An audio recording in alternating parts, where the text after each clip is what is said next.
Welcome back to the Sales Genius Podcast and the War Games Group. It's me, Joe Ingram. Today, excited to have Meghan Bonde join us. Meghan is a dedicated advocate for creative and neurodivergent entrepreneurs, right? Helping them accelerate their mission through their platform. Her platform, Teach to Change. What a great name.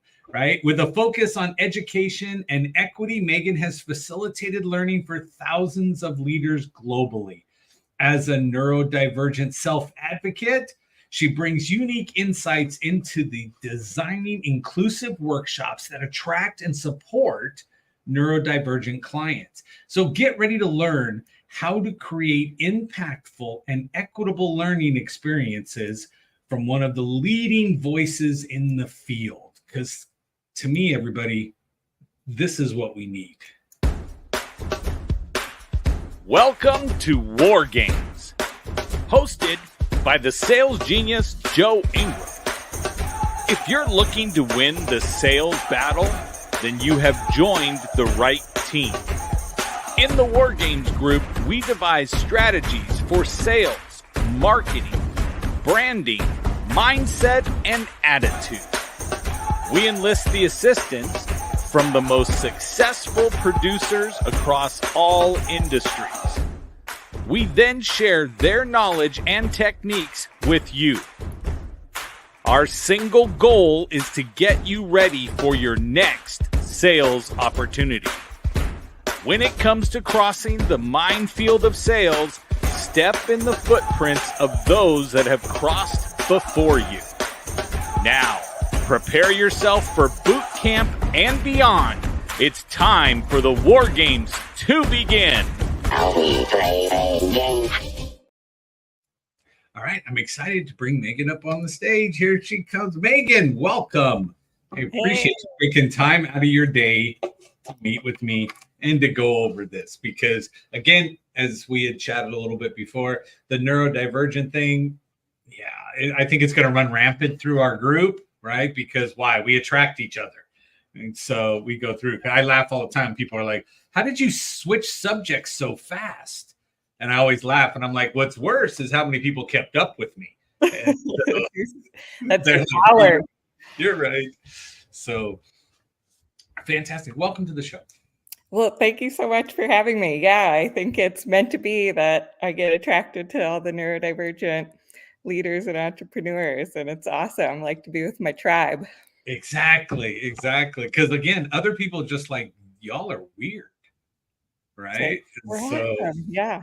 Well, my statement is never be normal. Normal people get normal paychecks.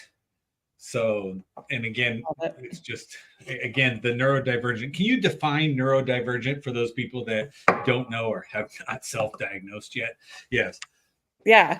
So you fall outside of the neurotypical norm, and that is something that is made up and socially constructed, but it's still important to acknowledge people who fall outside of that norm in terms of how they think or feel or perceive their environment or behave, because it's acknowledging that they do face discrimination, that the environments weren't necessarily designed for them, whether it was school or a traditional workplace or places in the community.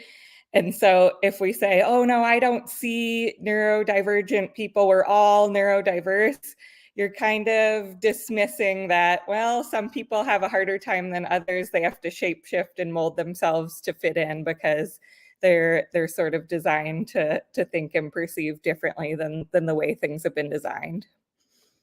I'm 100%. But again, I enjoy not being the same as everybody else. But do you find that's an actual neurodivergent thought process, or is somebody actually suffering from it? Well, if you stay in the environments and situations that don't allow you to be yourself, it's really harmful. And so there's a lot more prevalence of mental health challenges and unemployment or underemployment. And a lot of these result from just the messages that people have been sent that the way they are is wrong. And so to get to the place where you can really be proud of your strengths, have the self-awareness of them, as well as acknowledge your unique needs and be okay with getting support in those area of needs, and just integrate your whole self into what you're doing, find and design environments for school or work or your community that match how you're wired. I mean, that's the goal. And it's amazing when you can get to that point and your life is better because of it. So it can be such a gift, but people tend to have to go through the muck to get there because of just the messages they've been sent their whole life that they're wrong. I agree. So hey, there we go. I was going to say, I think camera locked up. I wasn't sure if it was mine or yours, but now we're both moving. So I'm much better now. So fantastic. And I did hear it all. That was perfect. Awesome. And I do believe that those that don't understand find it very difficult to have an appreciation for what it is we go through. But, I'm okay with it. I loved it. I think I take everything as it's something for me as opposed to something against me. So it's either a reason to be better or an excuse to not have to try, but I'd much rather make it a reason. So yeah, that's perfect. Awesome. You brought stuff to share with all of us today. I've got something ready for you. I think you're going to love it. Fantastic. Let's do this. All right. So let's talk about designing some sales workshops to the edges. And I'll talk a little bit more about that for attracting and converting neurodivergent clients. And all of those letters after my name, I was a speech language pathologist and specialized in ADHD and autism. And then the educational specialist degree is educational leadership, getting a principal license. And so doing trainings and learning is my thing. That's my jam. So hold on. I'm missing the actual slide. Do you see it? Yeah, I can see it. Okay, I'm going to trust that it's there. On my side, I don't see anything. So I trust you, Megan. Let's roll. Yes. All right, let's roll. Yeah, I wanted to start off with my entrepreneurship journey. And this is a picture of when I started my first business as a child. I was 10 years old here with my best friend.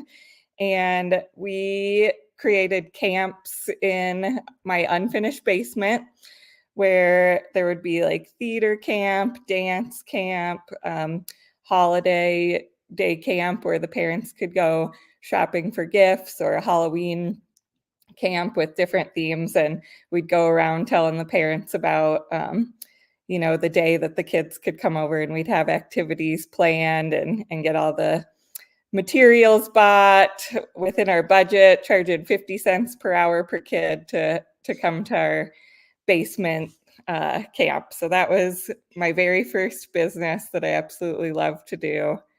And here's the kids at the Halloween camp, all dressed up in their costumes, sitting on the carpet remnant, ready to hear about our fun activities for the day. So here's a little bit about the next step of when I became a teacher and an educational leader and speech language pathologist. And I really specialized in supporting neurodivergent students, whether they were autistic, dyslexic, ADHD gifted. And I really focused on just creating inclusive learning opportunities, because I found that the problem when they weren't doing well in school, whether it was behavior or schoolwork or anything, was not a problem with the kid. It was really a problem with the school environment and how things were set up and the learning opportunities. So we really just needed to change the environment. And then what happened was I discovered I was neurodivergent. And when I started to figure that out, and it was really because my kids got identified, and I was like, wait a minute, this is sounding familiar. So, yeah. I was going to say, it's hereditary, right? Yes. Let's go through.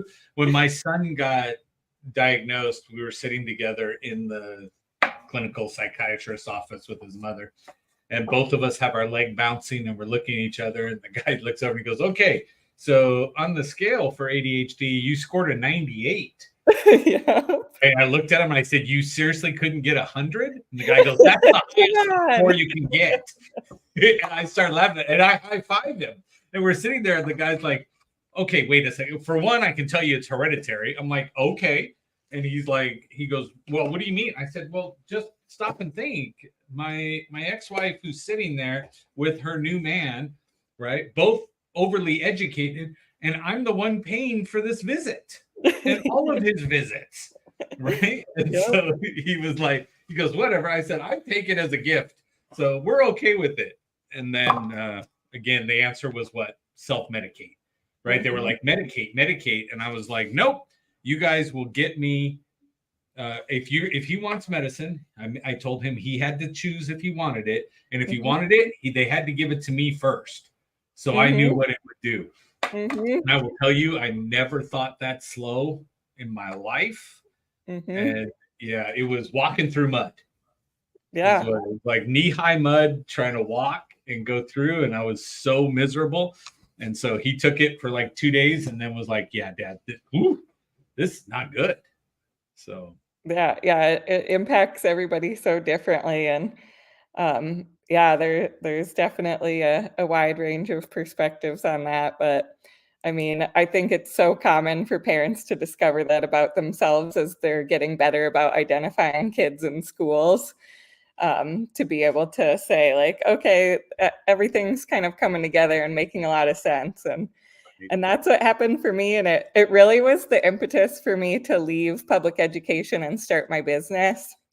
I really wanted to create a work environment that was really aligned with how I was wired and stop just trying to fit into what I was supposed to do, which was really exhausting for me.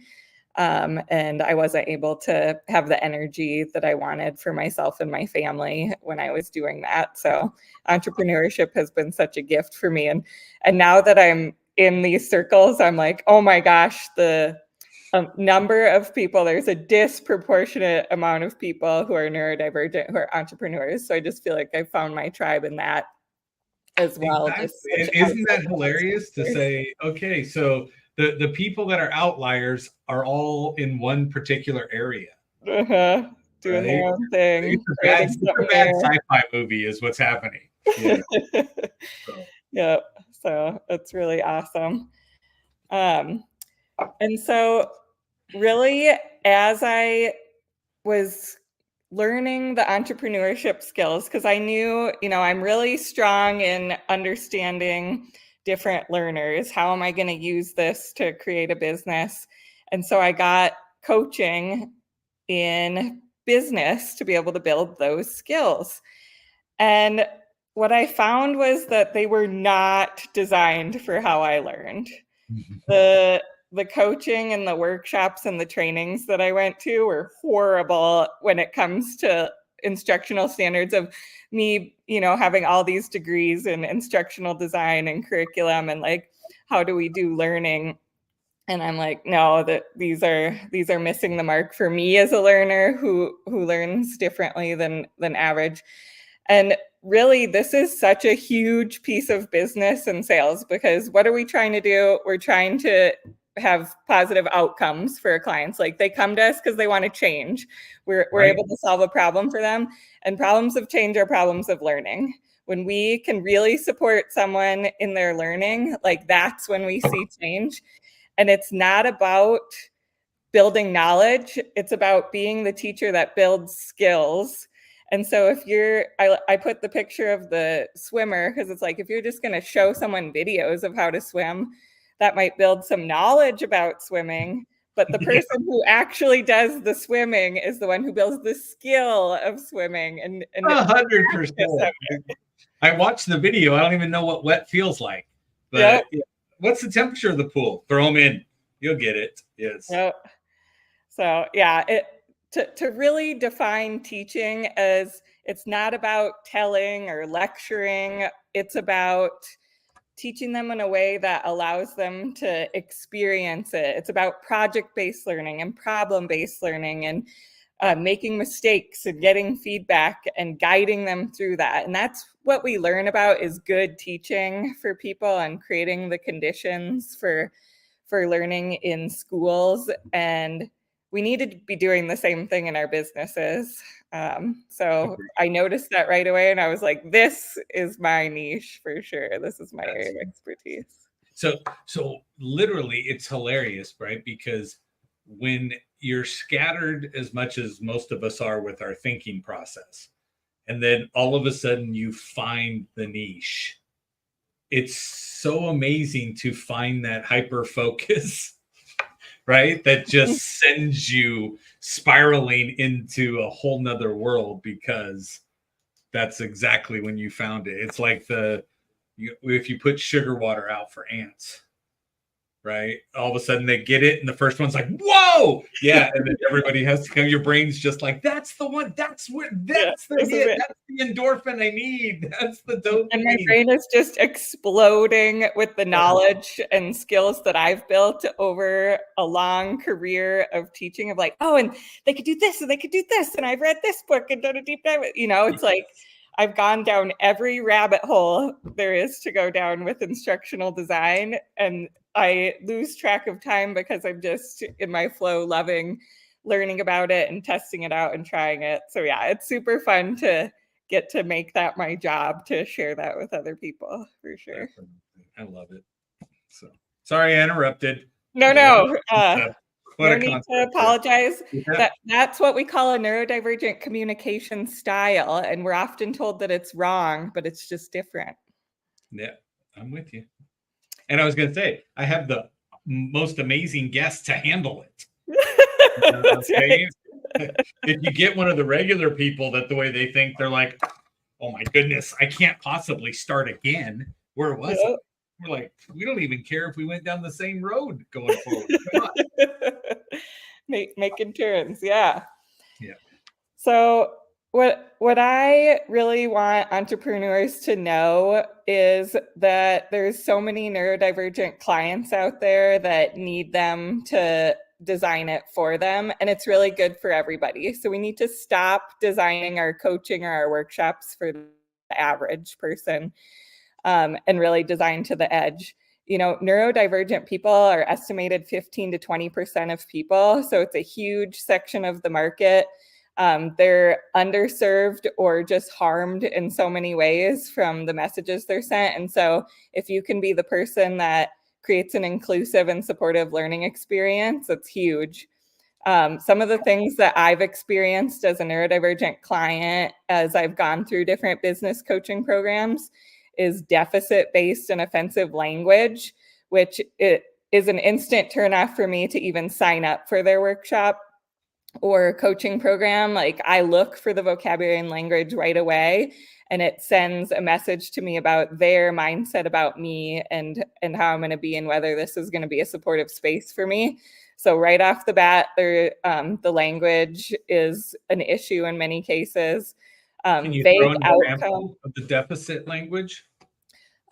Just like, you need to learn how to regulate your emotions better because you're too intense and too sensitive. Here's how you can, if you haven't been getting my program done, once I join, it's, you must be lazy or unmotivated or not have perseverance. You have too many limiting beliefs. That must be the problem. You need to work on that, or else my program would have worked for you. And I even like the word disorder at all. I don't want to see it.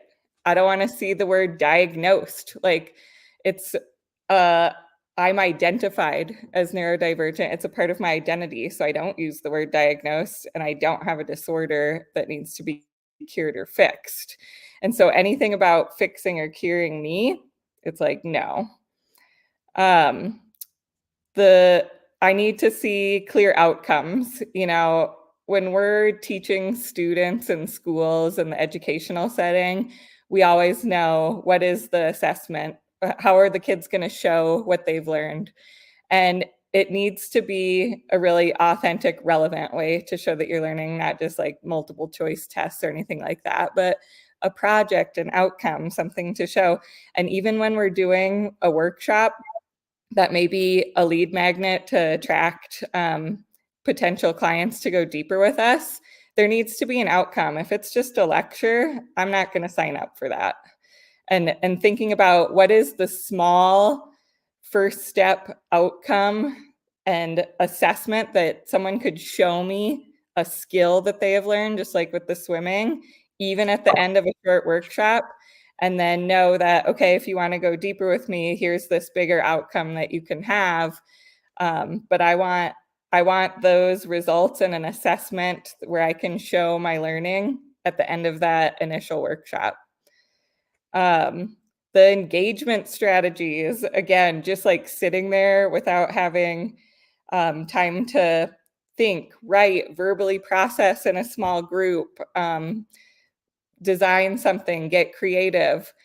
Like there needs to be cooperative learning structures like we do with students in the schools, whether you're putting people in breakout rooms or it's in a small group, and you're structuring it so that we don't have one person talking the whole time or just checking out. Like I don't want to be in a room where I'm not getting to be able to process and have my learning needs met to be able to get it done.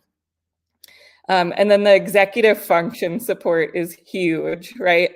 So many of these programs are like, I told you everything you needed to do, you just didn't execute and do it. Well, here's the thing. When we plant lettuce, there's a quote, and it doesn't grow well, you don't blame the lettuce. You figure out the problem with the environment. Was it the soil, the sunlight, the water, the nutrients? If people are not getting the results and the outcomes, that is a problem with the environment, the learning environment and the system. And people need executive function support. And executive function means to be able to plan, prioritize, organize, focus, complete tasks.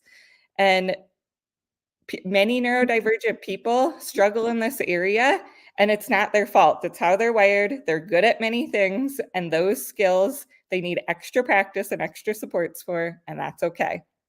And so if people are sending the message, no, you just need to overcome your fear, limiting beliefs, or change your mindset, that's why you're not doing the work, or you must be lazy or unmotivated or not determined to follow through. I told you what to do and you didn't do it. No, the same thing happens with school where kids get blamed. No, the supports need to be in place for people to execute. And there's lots of research-based strategies to support executive function. And so they're not hard to implement once you know them. They need to be integrated into helping people to get the outcomes. And that's going to lead to more clients when people really get the results. So I love this. So I'm sorry, it's funny because I keep putting my head down, but I'm taking notes. Yes. And I'm sitting there going, I'm normally not intrigued enough to be taking great notes, but I'm sitting there going, okay, I got it. And I'm like, I need to do this. And I have to keep telling myself, stop writing out the whole plan so that you can listen to what else she's going to say right now to trigger. Joe, you can just play back the recording later. Come on. But yes, I love it. I love it. I'm sitting here going, you're speaking my language, and it's just amazing when that happens. But I love the design to the edge, right? That just when you said that, and truly, what kept popping in my head, and I did really well holding it off till I could interrupt, but was the like 95% of all courses that are purchased never get finished. Right. And so the person never finishes them. But again, if you wrote the ad copy right, you got a whole bunch of us neurodivergent people that said, yes, I'm going to jump. Right. And take the plunge. Then we open it up and listen to you ramble for a few seconds and go, no, I'm not. Right. Yeah, but it's 75% of them never even start. Right. And I look at it, and I'm going to pick on your brain at this point, right? Is it because it's more of the neurodivergent way of thinking? So my belief is this: people buy the course, right, for the potential outcome that they could have. And that sometimes is enough to just stop them. They go, great, now I have this tool and I have this potential. So now I'm done. Not that I actually have to put the work behind it to get to the potential. Is that those normies, right? My friend and I call them muggles, right? Yeah. So we're like, is that the muggles or is that the, those of us with magic, right? Which one of us is the ones going, I only care that there's potential, not that I'm actually doing it. So I mean, that's really specific to ADHD to have a vision or an idea and then really struggle with the actual execution and steps through as well. But yeah, that's partially executive function. And really, like, when I talk about designing to the edges, it's good for everybody. Like, if there's a muggle who's doing it, it's also not as engaging and deep of learning for them. And so when we think, okay, let's design for the magical wizards out there, and then it'll be also good for the muggles, like that's what we need to be doing. And nice. and that's what we need to be doing in schools and also in sales and in our businesses. Yeah. Oh, I love this because again, like you said, I summarized it, right? To teach to the student, right? Don't teach to the room. Right? Teach to the student and teach them that way. So when you look at it, are you designing it with somebody in mind, right? That can do it. So are you speaking muggle, right? Or are you going wizardry? All of these things matter when you come to do this. And I love that you've cracked the code and can now design it. And then you help people to design their stuff so that they can get the biggest impact as well? Yeah, I mean, I'm going to guide them alongside them. I'm not going to be the sage on the stage just telling them what to do. Like, we're going to get it done together, and it's going to feel good because I'm not going to say my way or the highway. I don't come from an expert model. I'm a facilitator, and I create the conditions for learning. And yes, I have expertise where I can share nuggets and give examples. But that person is the expert in their business and their area of what they want to do, in how they want to interact with people and design it. And they need to bring in that and kind of trust themselves to design it to how they're wired. And creating that adjustable environment where people are learning in community from each other and from me, that we can all be learning together, is the deepest way to really learn and the best teaching. Perfect. No, I love this. I love the thought process. So I'm not the guy that just sits and waits. I'm the one, my belief is like action solves everything, right? So get into movement. Yep. So to me, it's like the hyper desire to execute on what's there. And so I laughed. I was in a mastermind group, and the guy who's hosting it, we were all sitting here talking about something else.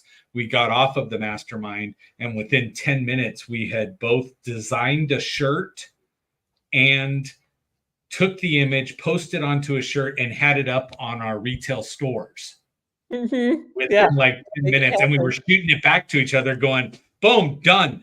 Right. And it comes back from him going, mine's been up for 6 minutes now, and I was like, oh, okay. Right. And so that was me going, that's my people. Right. But there's other people that just want to talk about it. Yep. And so figuring out how to support them as well. Yep. Right. I get it. So picking your brain. So would that be more of, as you facilitate, are you facilitating with them, or are there some done for you pieces that you put in there for them to fill out to help them to take the action more so? And I'm not trying to steal your whole course. I want people to go to teach.com, right? Go get as much Meghan as you can. Right? So I have a lot of templates that can be like a starting point for a lesson plan or a workshop or how to do project-based learning.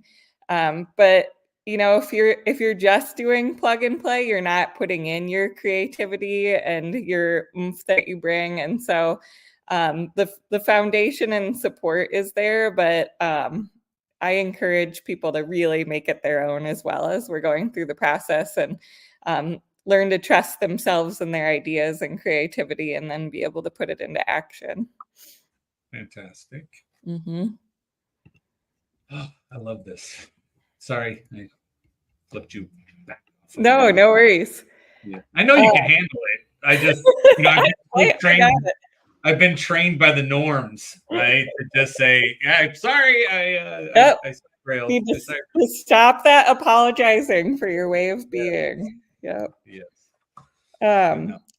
Yeah, so this is just my visual about neurodiversity again, that neuro is the nervous system and diversity is the natural range of differences or variation. So nobody's broken or disordered or wrong.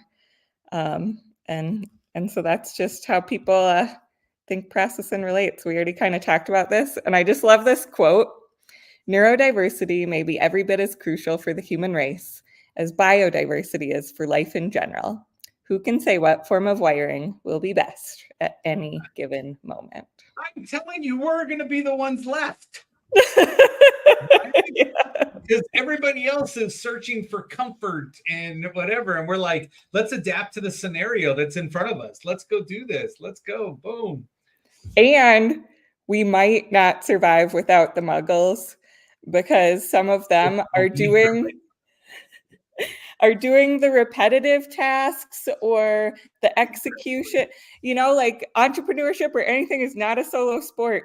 And when we get people who are good at the thing that we're not good at and don't necessarily have the skills that we have in terms of imagination or outside the box thinking or whatever it is, like what a team we are. Just like we need all of the animals and plants and they're all interdependent. Like, yeah, Yep. We need everybody. Yeah, that was one of the most impactful books that I listened to, because I'm an audio guy. Mm-hmm. Was Who Not How by Dan Sullivan. Okay. And it's saying identify what is in your wheelhouse and then go find somebody else who's the stuff you hate is their stuff they love. Yep.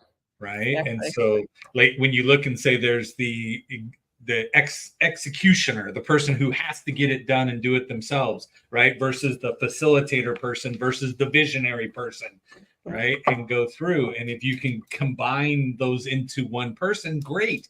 But it almost means you turn off a part of yourself to focus on the stuff that you don't like doing. Is that an accurate way of saying it? Yeah, I mean, nobody has limitless capacity. And so why not do the thing that lights you up and energizes you and that you can do better than anybody, and get the help from the other stuff that just drains you and sucks the life out of you to not get to do the other cool stuff. Yeah. And again, we think that's part of, putting in the work. Right? We all sit back and go, well, they told me you got to labor to get there, or they're so busy saying, be miserable because you have to hustle all the time. Well, it's not hustling if you enjoy what you're doing. Right. And so, and people lack the ability to find that. So before I forget about it as we go up, you have a virtual event coming up, right? Yeah. So on July, I'm not apologizing. Deal with it, Megan. Yeah. Yeah. So I do a workshop that's very project-based learning for people to figure out what is their learning target. So what is that outcome going to be that people can walk away with and have something tangible from that lead magnet workshop to then be able to want to go deeper. And so we actually get it done together in the workshop, and that's coming up, and I have early bird pricing on there. So that's awesome. I like it.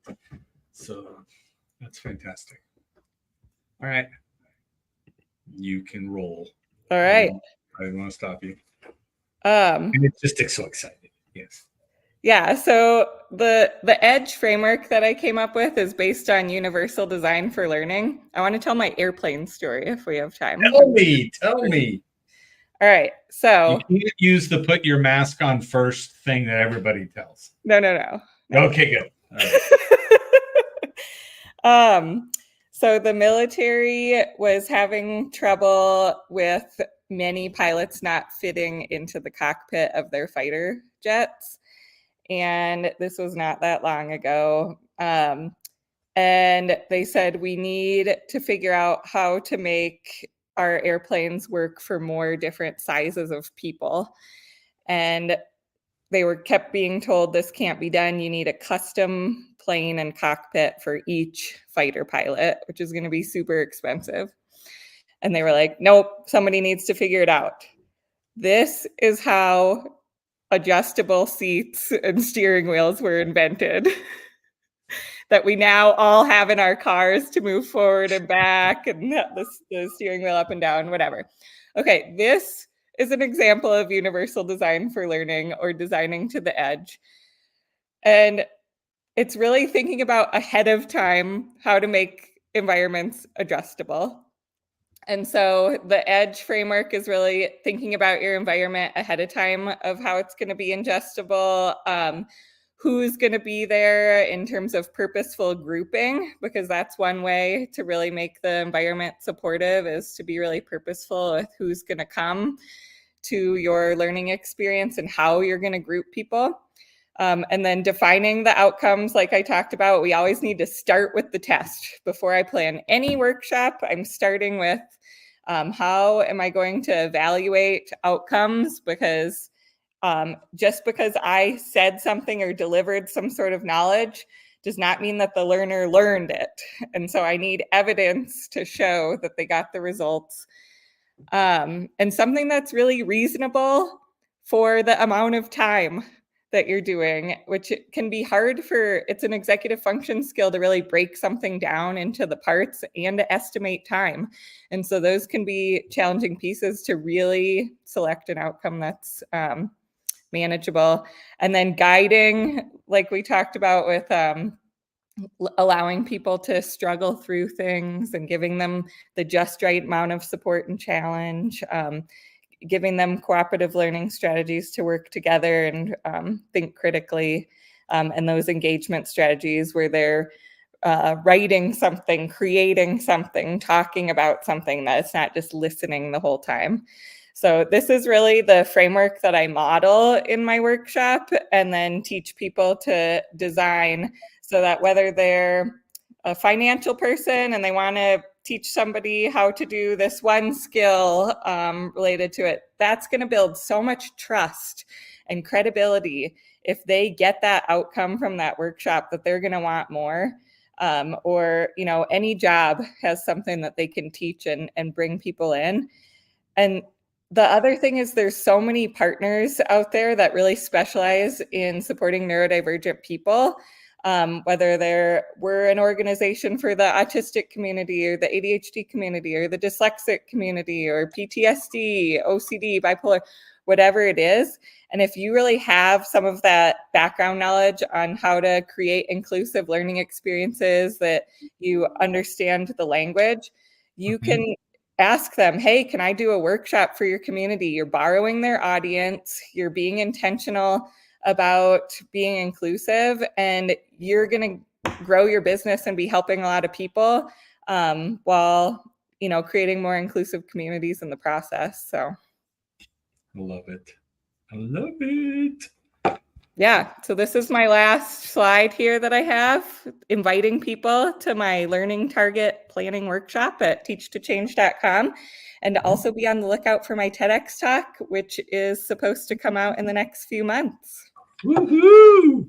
How long does it take from when you talk versus when they release it? So we had some bumps with the video editing. And so that I did the talk last October, and they had to fire somebody who did the editing because it didn't work out with them, and like start over with somebody else. And there was 20 speakers and 4 videographers to like put it all together. So it's been like a big ordeal. I don't think it normally takes this long. So then once everything gets edited and approved by the organizer, then it gets sent to Ted, who does like fact checking or just looks through it all, whatever. And so right, they have to give their final blessing. Yes. It's sort of out of our hands, and that can sometimes be quick and sometimes be long. And so ours is supposed to get uploaded to the TED platform here in the next week, because the video editing has finally wrapped up. And then we don't know, but oftentimes with other people I've talked to, it can be a month or two after Ted gets it. Wow. Well, congratulations on doing a TED Talk.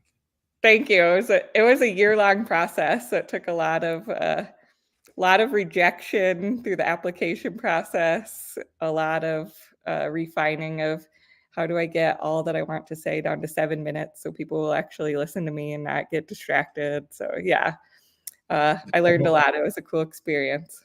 I was going to say, but who better than you? Because you know who's getting distracted. Yeah.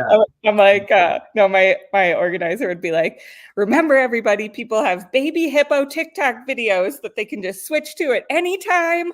You need to be engaging people with your storytelling, so we really dug into the storytelling piece, and it was really, really cool. That is awesome. So fantastic. I want to thank you so much, Megan. And so I would like everybody to go down to teachtochange.com. When you get there, there's the thing that says event. Click on the event page, right? Go down, go join her on the 10th. Why not? I mean, right now, look at the value she brought in just how quick a time. Imagine what's going to happen when you can walk away with something, because she started it with a test already. We know that. She designed it with the end result in mind, right? She stole it from Stephen Covey, which start with the end in mind. And she changed it to, we're going to go ahead, write the test first. So then you build backwards to make sure everybody gets their stuff. And she did that with the TED Talk too. She was like, yeah, there's going to be a test at the end, right? So my call to action, all the things. Yep. No, I love it. I love it. Okay, so I got design to the edges, right? 15 to 20%. This is me recapping for my own sanity, right? 15 to 20% of the population is your neurodivergent, which is all of those categories you threw out, right? You should be teaching to the student, right? You need an outcome assessment for the neurodivergent people, because they don't have an outcome and there is no assessment. You're going to lose them, right? As they go through. So you choose to be the facilitator walking alongside somebody, which helps everybody to stay in their existing role, as opposed to having to give up power or give up who they are to the person who is the same of them. And I love that, because my answer is don't tell me what to do all the time, right? No matter what it is. I'm like, don't tell me what to do. Don't tell me what to do. I don't care what you say. Right? If somebody says, have a great day, I'm like, don't tell me what to do. I'll have whatever kind of day I want. That is a strong sense of autonomy, valuing autonomy. Yeah, that's what I like to call that. Nice. That's me. And again, I like to go execute things. My answer is go get it done. Then I become bored with it because I've already proved I can do it.